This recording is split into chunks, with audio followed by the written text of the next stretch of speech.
Well, great evening, everyone, and welcome to another episode of Cedric Unplugged Leadership Insights. I'm excited to be here with you today. You know, leadership isn't accidental, influence isn't automatic, excellence is intentional. This is where leaders think sharper, speak stronger, show up better. This is Cedric Unplugged Leadership Insights, and here we raise the standard. Leadership is not proven in silence, it's revealed in communication. Every leader speaks, but not every leader connects. Some talk to impress, some talk to impact, some talk to instruct. But the most powerful leaders communicate to transform. So let's raise the standard tonight. This month, the month of March, we are focused on effective communication strategies because your vision only moves at the speed of your clarity. You see, clarity reduces friction. Friction slows performance. If your team is confused, your leadership is diluted. If your message lacks conviction, your influence weakens. And if you don't listen, you don't lead. Tonight, we're unpacking communication that commands rooms, builds trust, and moves people into action. So let's unplug. You see, we've defined the stakes for tonight. Communication is not about being heard, it's about being understood.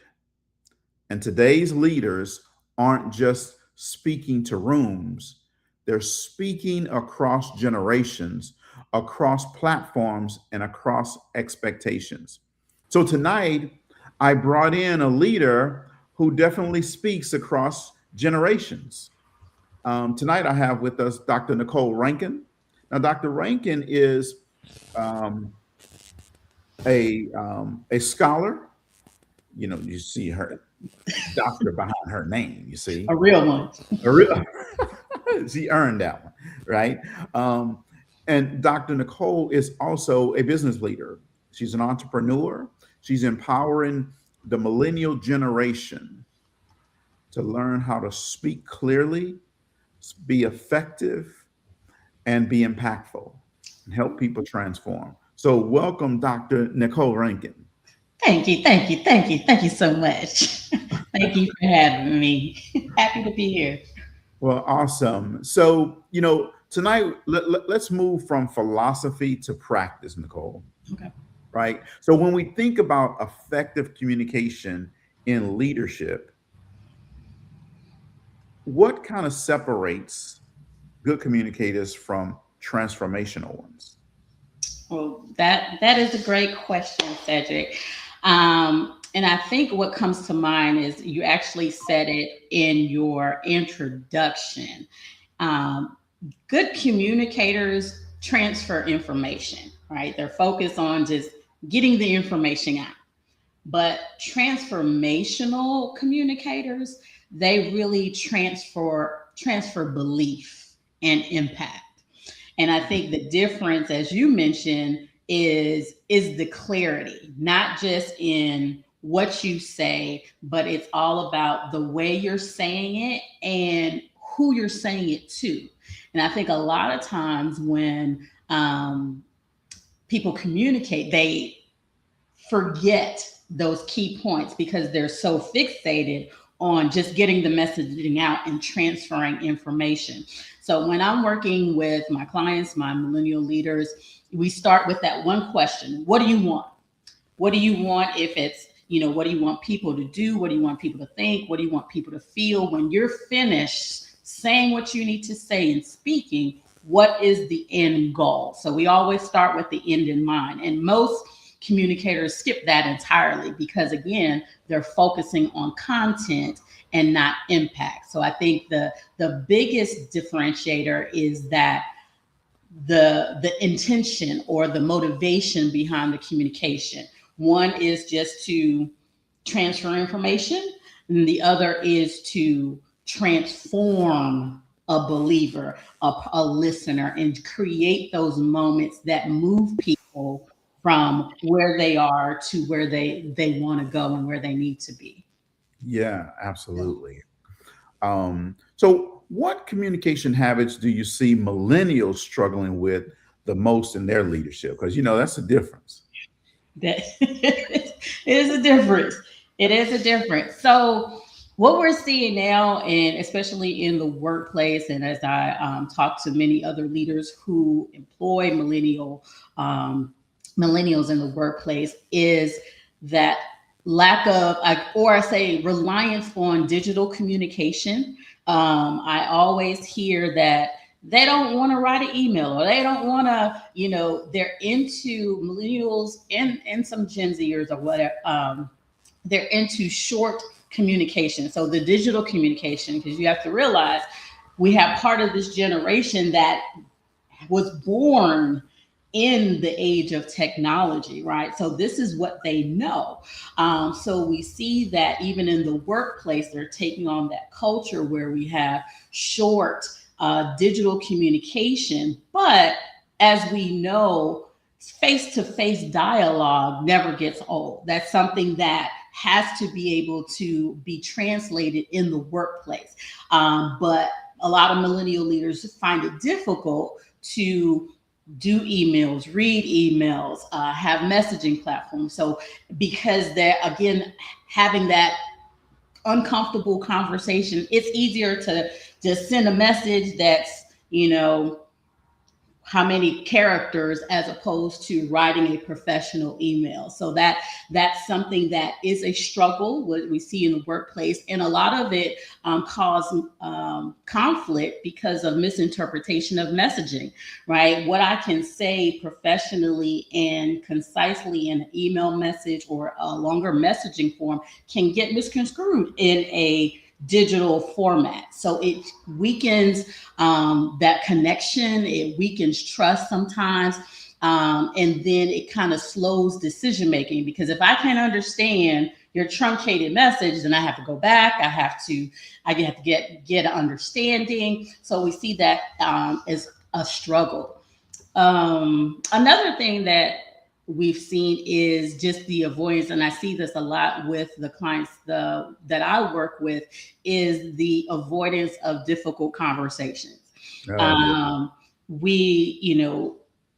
A lot of millennial leaders, they need feedback to kind of strive and validate their works. And if you think about it, it kind of correlates with the time, right? We're in a time where likes, shares, hearts, that's what is needed to validate. So we have seen this kind of struggle where there's an avoidance of difficult conversation, where feedback or conflict management shows up, but it's often delayed or softened because of to preserve relationships. So I think that's another struggle. And it's because of the lack of communication. If you're constantly communicating in truncated messaging, it's hard to have full-blown, out-needed, difficult conversations where you have to be able to have clear expectations and deal with tension. And so those are some things that I'm seeing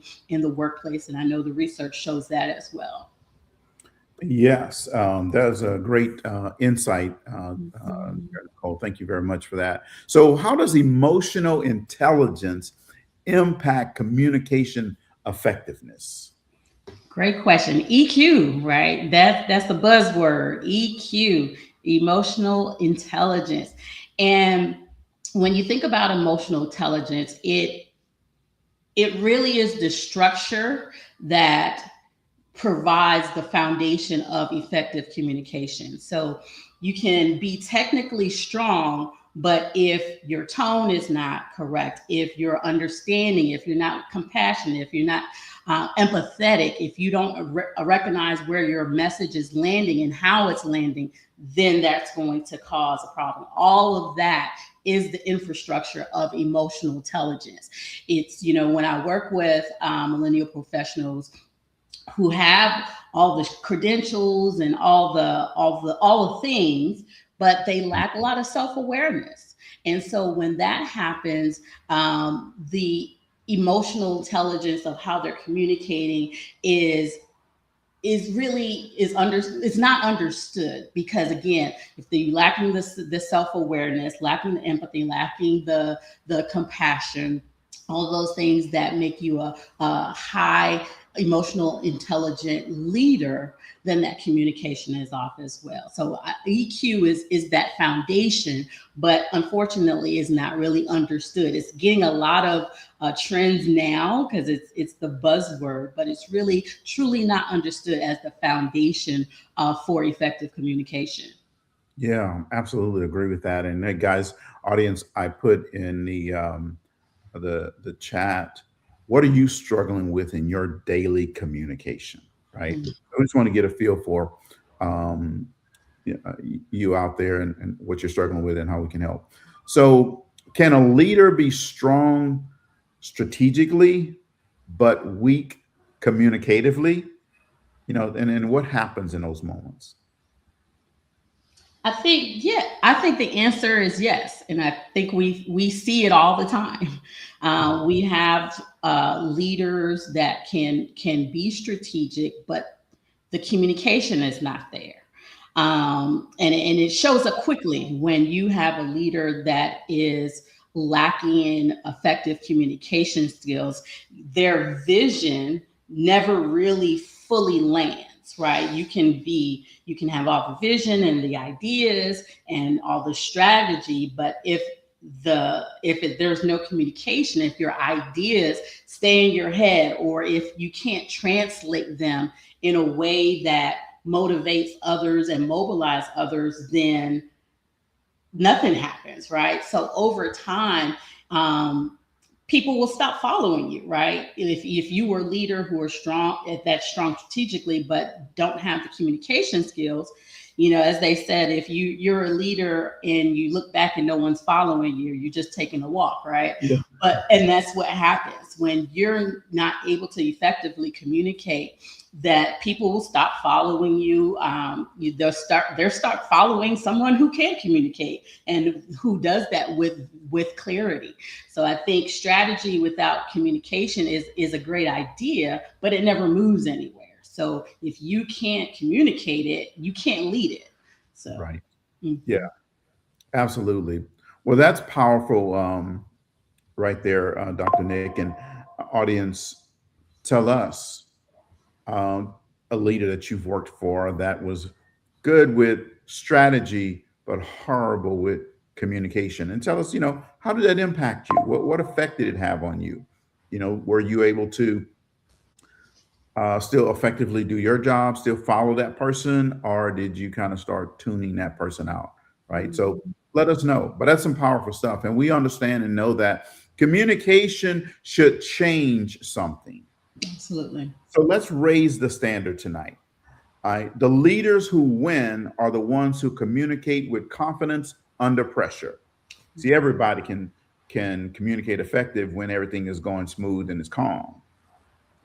It's under pressure when it's really revealed, right? Because we know that communication doesn't just live in the conversation. It shows up when the spotlight hits in the boardrooms, in the keynotes, and town hall meetings, and crisis events. So let's talk about presence. Mhm. So when a leader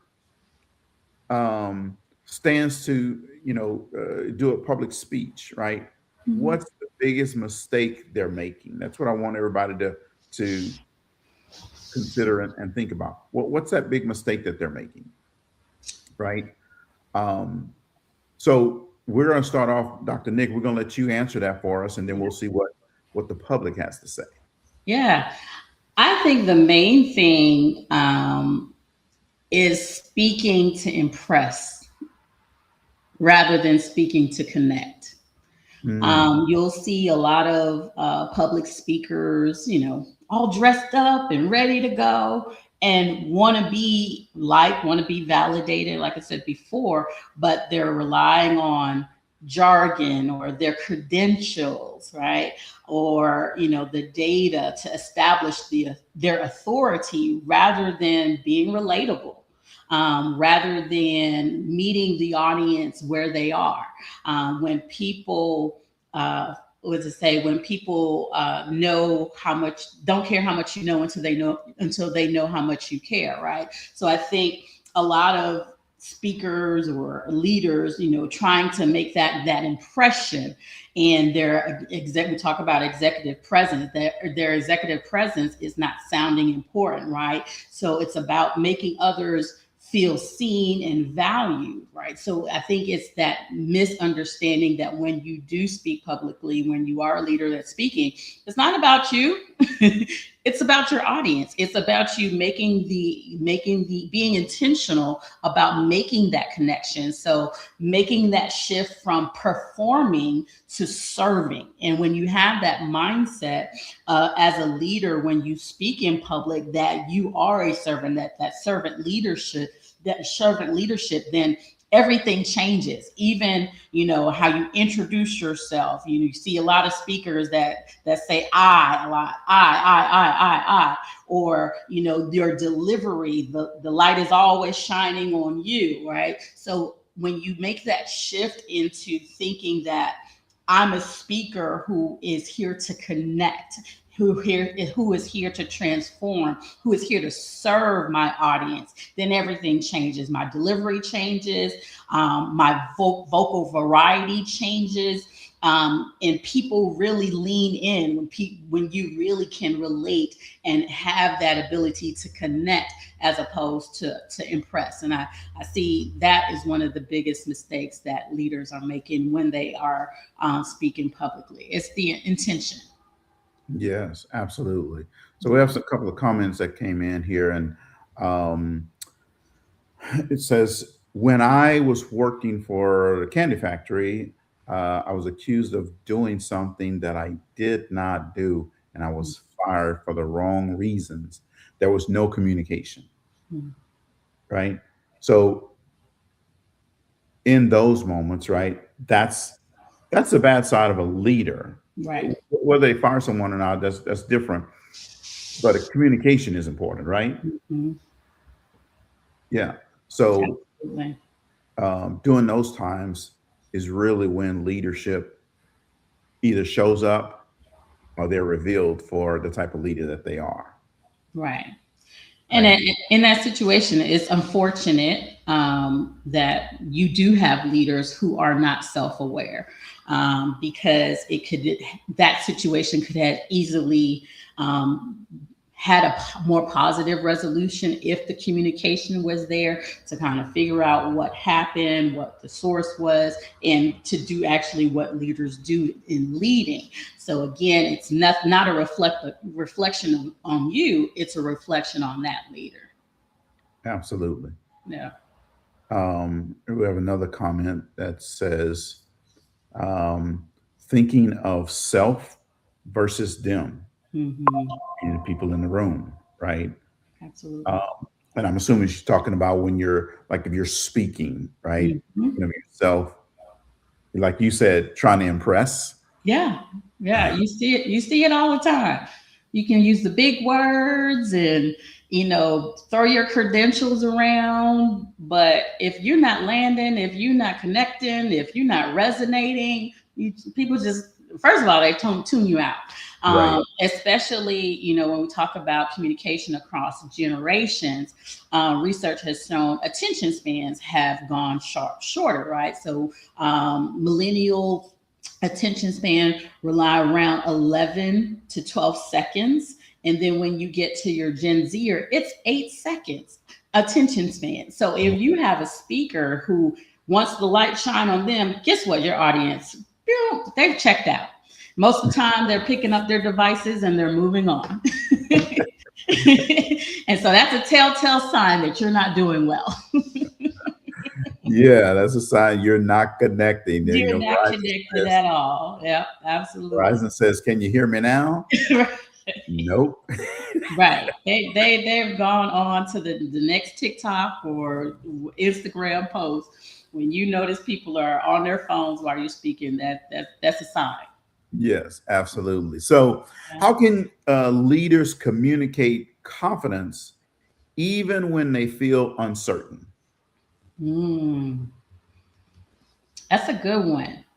Um, And I think the best thing that I remember when I first started out as a leader and as a speaker, I was told, because we say fear is always going to be there. So you do things in spite of fear, right? That's that courage. And confidence is the same thing. Confidence is not the absence of uncertainty, but it's still the ownership in the middle of it. Like you're doing it, even if you're uncertain. And what communicates confidence is clarity, right? When you have clarity of things, when you know when you know, or where you're going and what you know and what you're doing, right? You can lead with confidence, even if you're uncertain, right? And a lot of times, where when I coach leaders to say, here's what we know, and here's what we're still working through. You got to be honest. I think it's the authenticity and the honesty in it. Even as a leader, as myself, being an instructor and a professor, sometimes I don't know, and I don't know everything, right? And you have to be a leader that I'm confident to know what I know, but when I don't, I can say, hey, I don't know, but guess what? I'm going to find out. Right. And having that honesty, and people see you as a real person, and that builds that confidence. Right. So you get that stability even in times of certainty, and that confidence continues to grow when you stand and own what you know, and then be honest about everything else. You're able to move forward. So you definitely can have confidence in that uncertainty, but you have to own it. Yeah, absolutely agree with that. Mhm. So now let's think about advice, Mhm. right? So, what advice do you give emerging leaders who fear public speaking? Mhm. I'll go with Nike, and I say, just do it. I'm a steal Nike slogan, just do it. And that's the reality is, when you have a fear, you got to face it. They say the definition of fear is what? False evidence appearing real. And I remember actually in one of my speaking groups, it was one of the directors helped me shift my mindset on the definition of fear. And they said, instead of false evidence appearing real, is face everything and rise. So that's the new definition that I use for fear. So I say that with the advice is face everything and rise. That fear, shift your mindset of what fear really is. So even before you step in the room, see yourself succeeding, right? As a man thinketh, so is he, right? So you're Right. thinking in success, and that helps where I take this from you all the time when I do my workshop. What you think is what you feel is what you say is what you do. And Absolutely. so that is always my advice to anybody that is discussing and allowing fear to stop them from doing things. So every time you pass on an opportunity that you have fear, you're it's that's self-fulfilling prophecy, right? You're given into that fear. So don't aim to be as a public speaker, don't aim to be a great speaker, aim to be a clear communicator. And so when you think about that fear, you're just connecting, you're not perfect. That connection is what builds confidence. So you know your purpose, you understand your audience, and you live in your authentic self, you speak truthfully. That's where the growth happens, and the more you do it, that's when the fear diminishes. Wow. Absolutely love that. And, Dr. Sitsi says, hey, I love the fear everything and Face rise. everything and rise. Yes. Absolutely. Face So, everything and rise. yeah, definitely agree with that 100%. So, what we're going to do now is we're going to raise the standard, right? And raising the standard is where tension rises sometimes. So we're going to dive into the tension points that people feel in communications. Right. So most leaders think that communication is about delivery, right? Impressing someone, using the big words like you said, right? But influence is built in the listening, right? And because you can command a room and lose your team, we need to understand what communication is all about. And we know that when communication improves, execution accelerates, right? So let's talk about active listening. Yeah. Right. So what does real listening or active listening look like in leadership, in practice, not in theory, but in practice? Yeah, that's a key. Active listening is a key to effective communication. And I would say the problem is most people and even most leaders, you're already forming responses while someone's speaking, right? Mm, And so as someone speaking, like you're not even listening, like you may have heard a little piece, but your response is already being formulated. And so once that happens, now that your active listening has been cut off. So active listening in practice really requires you to kind of pause, kind of reflect back what you've heard before responding, and even if it's unclear, to ask a question, ask a clarifying question before responding. So a lot of times even when I'm with clients, I always say, what I hear you say is, and that's my way of practicing active listening to ensure that what I heard is actually what was said. Because a lot of times, again, we formulate things based on our own experiences, our own biases, our own perspectives. And so when we hear things, we're automatically ready to respond. And then you get the person, that's not what I said, right? So that active listening is really you paying attention to not only what's being said, but also what's not being said. And that hesitation is going to help you be able to reflect, to pause, and to ensure that that communication was received correctly in the way that that person spoke. So listening is not passive. It's an actual discipline. And that's what active listening is. oh, wow. Yeah. I love it. I love it. I love it. I We just put don't up. listen. We always want to be heard, but we're not listening. Yeah, exactly. As I put up a question out there to the audience, don't be afraid to answer this question. Are you an active listener? Are you a passive listener? Mhm. Right. So I put an extra R there in listener, but that's all right. Answer the question. You know the question, right? Right.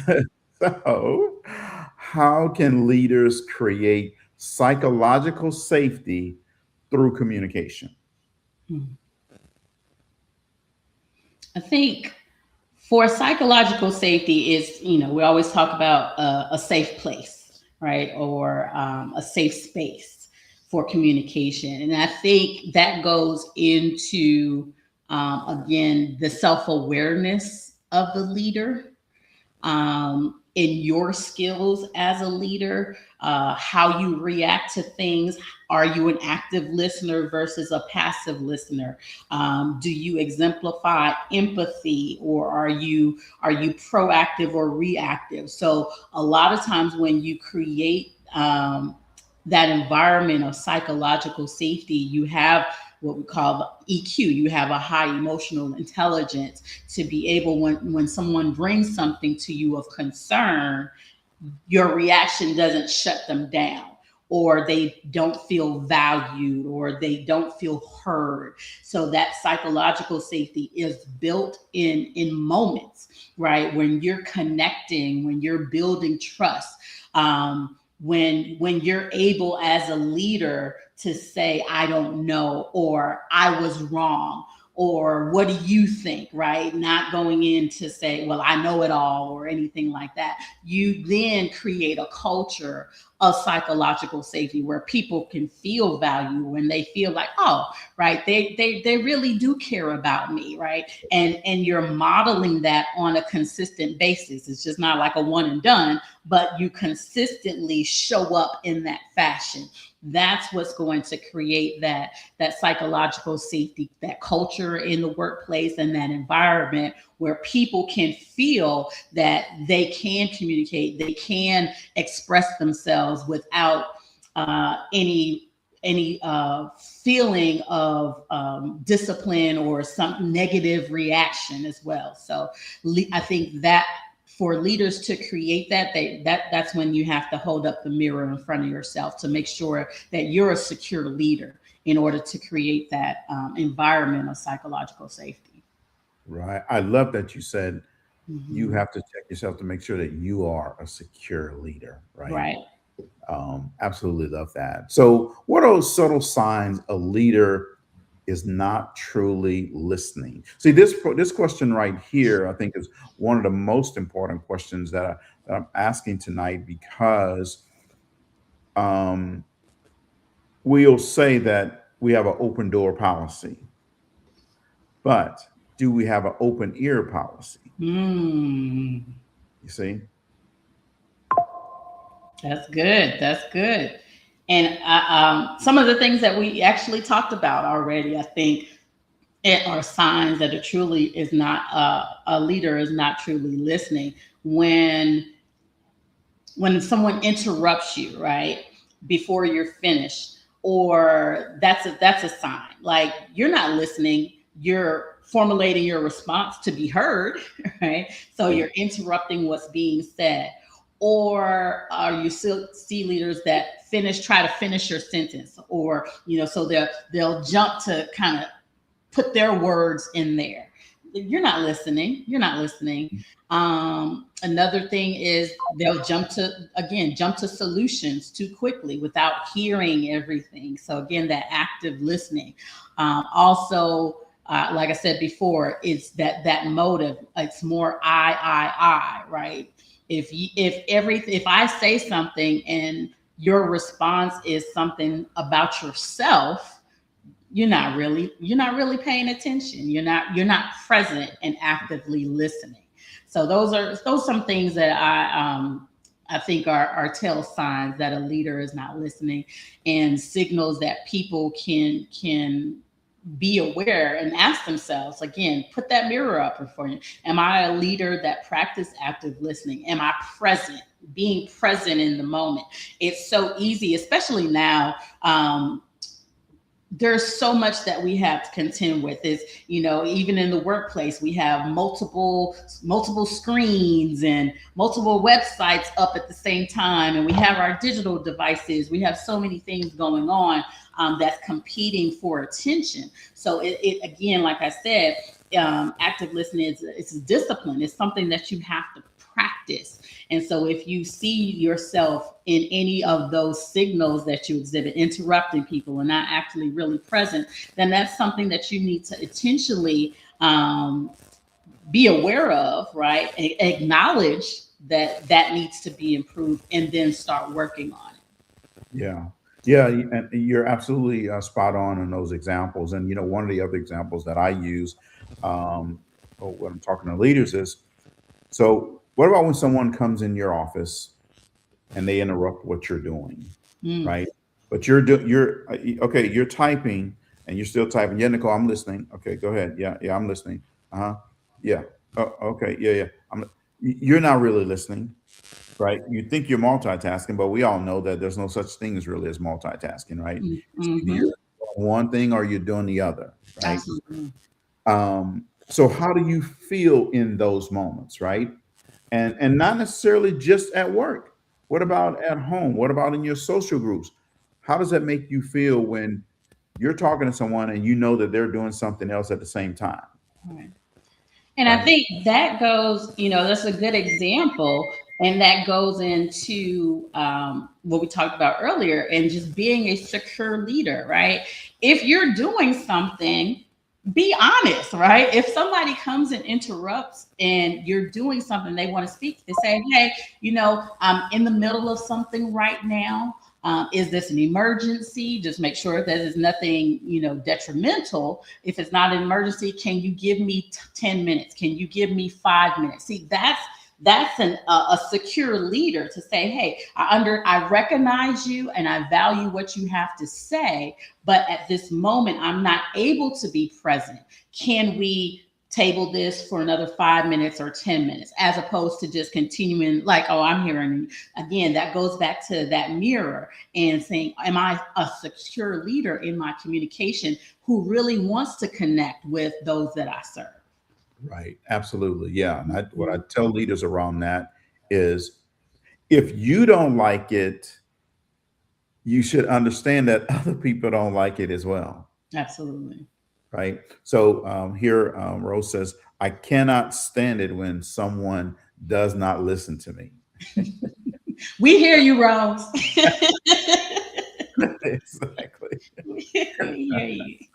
We hear you. So how can leaders tailor their conversation or their communication style rather across generations? Because we know that you got traditionalists and you have your baby boomers and you have your Gen Xers like myself, then you have the millennials like you, and then you have the Gen Z. So how do you tailor that communication style across those many different generations?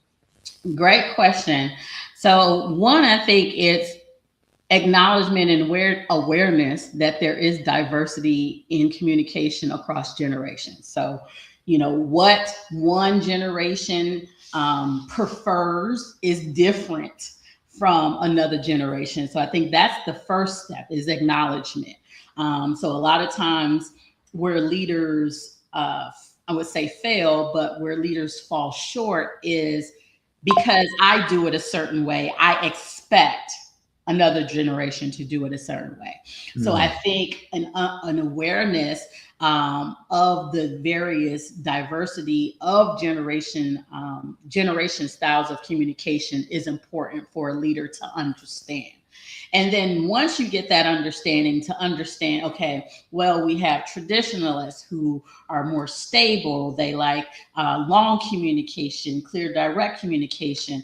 Then you have boomers and Gen Xers who are okay with email, but they want direct steps and making sure it's clear. But then you have millennials and Gen Z that prefer visuals or short communication. So when you understand these things, then it's now, how can you incorporate these things in your communication? So for example, rather than asking yourself, if you do lead a team and your team is made up mostly of maybe millennial professionals, normally you would draft a whole dissertation in your email. Got to ask yourself, is there another way that I can do this? Right? Is there another way that I could be transparent and have the same communication in a different way? And then if the answer is yes, then hey, it could be a lot of companies now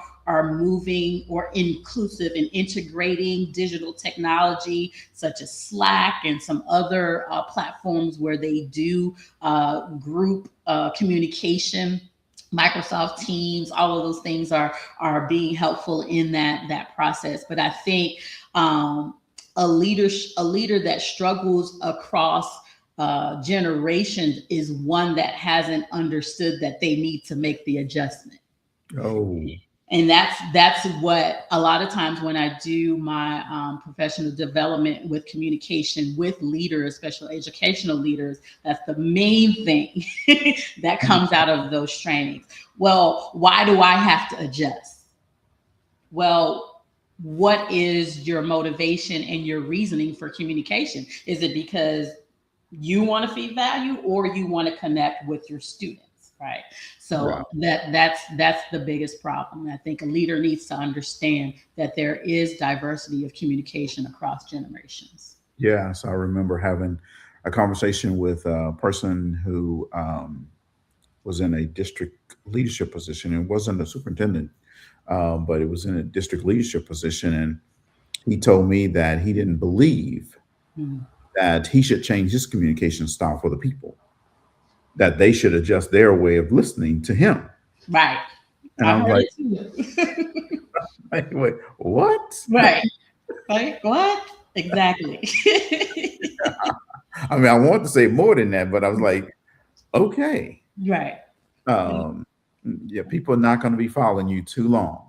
Exactly. Or there's going to be, it's just going to cause a lot of tension and conflict and all the things that come with that. Right. Absolutely. You can choose. You can choose that if that's what the perspective and you want, but you also get the consequences of that as well. Absolutely. Yes. Now it's time to jump to Millennials versus Gen Z showdown. Okay. All right. Okay. So Dr. Nick, so you've talked strategy. That's all great. You've talked about skills and you've talked about structure, but now we're going to test the instincts, right? Because leadership theory sounds good in the conversation, but leadership clarity shows up in pressure situations, right? And there's one debate happening in every boardroom, in every startup, in every organization right now: Millennials versus Gen Z, right? Different values, different communication styles, different expectations of leadership. So we're about to settle this right now, Cedric Unplugged style. All right. So no explanation, no safeguards, no safe answers, no middle ground. You got to take a stance. I got to take a stance. Okay. One side or the other. So it's time for it's time. I'm scared, y'all. I'm scared now. Unfiltered and Unplugged, the Leadership 10, Millennials versus Gen Z showdown. 10 questions, no script, real leadership. Dr. Nick, you choose. So let's go. All right. So Millennials or Gen Z? Millennials. All right. Email or DMs? Email. Work-life balance or work-life integration? Integration all the way. Okay. Hustle culture or soft life? Oh, wait, I got something to say. Wait, okay. Wait. Go ahead and say it. Go ahead and say whatever you're going to say. Go ahead. Because it depends. It depends. There's a time for everything. There's a time for a season, right? That's what I would say. Sure. There's a time to hustle, but there is also the time to work smart and rest intentionally. So as my Gen Zer said, 6, 7. Okay, all right. So LinkedIn thought leader or TikTok educator? LinkedIn. I'm not doing no dances or nothing like that. I'm not. I refuse. There's some things that I'm just not going to do. Okay. In-person networking or virtual community building?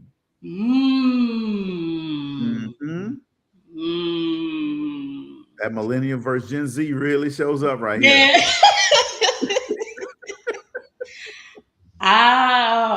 I'm going to say virtual. I'm going to say virtual. Yeah. Okay. All right. Well, I'm going to go for the Gen Xers, and we want to be in person. I know. And I'll be like, could this be a Zoom meeting? All right. Stability or flexibility?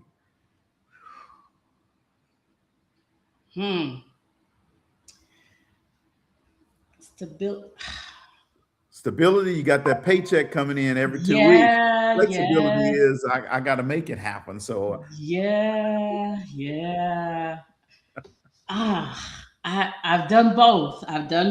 And they've all both worked well. So okay, Dr. Sitsi is gonna answer for you. She said flexibility. Okay. We go with hers. But Kendrick said, come on, Dr. Nick, do the dance for the people. No, we ain't doing it, Kendrick. I'm not. Ain't gonna do it. Do it for the vibe. All right. Formal presentation or casual authenticity? Casual authenticity. But All make right. sure your stuff is together. Okay. Oh, that part. That part. That part. Kendrick also says flexibility. All right. So career ladder or career portfolio? I said career portfolio. Okay. All right. Legacy building or impact now? Microwave or oven? That's it. Well, I would say it's legacy building, but your legacy is built on the impact you make now. So pick one. Legacy building. Legacy building. Legacy building. But make your impact.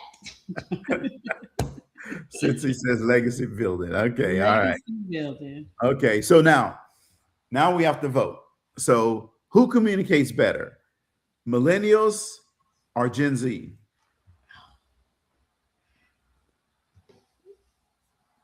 As of right now, I would say millennials over Gen Zs.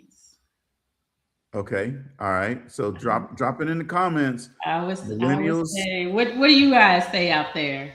Yeah, are you Kendrick say we twisting arms here? No. He's got to make a choice. That's it. You know, I can't say what my grandmother used to say, either do this or get off the pot, right? He's not making it easy for me. He's not making it easy for me. So drop it in the comments. Team Millennials or Team Gen Z? Go with my millennials, but y'all know Dr. Nick love the kids too. So okay, all right. You know, so communication is not performance, right? It's alignment, right? The purpose of communication is about movement. Something has to transform. Something has to be different, right? And we know that, well, y'all may not know, but I know that the law of clarity is the #1 law in my 12 laws of communication, right? And the law of clarity says that clarity turns strategy into execution. It's in the corporate edition, right? Clarity turns strategy into execution, right? And leadership doesn't rise because you spoke louder. I'm gonna say that again because you got to make sure you get it. Leadership doesn't rise because you spoke louder. So you can scream. That doesn't mean that you're a leader. That doesn't mean your leadership goes higher. That doesn't mean your influence goes higher. You're just talking loud, right? It rises because you spoke better. See, there's a big difference. So here's what I want you guys to remember from tonight's session. Number one, you always have to be willing to raise the standard, right? In every area of your life, whether you're an individual contributor or you're a leader, you need to be willing to raise the standard. You see, Dr. 𝗟𝗍𝗂 says leadership doesn't rise because you spoke louder. That's absolutely right, right? Your title may give you attention, but your talent is going to give you an opportunity, right? But your communication determines your impact. And I need you to understand something. Your intent is not equal to impact. See, your intent is personal. I intended to say this, do that. That's personal. That's what I have internal. Nobody knows that. My impact is going to be public. So your communication determines your impact. Okay. If you want to elevate your leadership, refine your message, strengthen your listening, sharpen your delivery, because leaders don't just speak, leaders move people. And around here, we don't just talk about leadership, we live it. Until next time, I want you to stay plugged in. Now, you know that I'm going to have a worksheet for you to complete, and I'm just going to put it. I'll put it in the link in the chat. And here's the thing: whether you do the worksheet or not, that's up to you.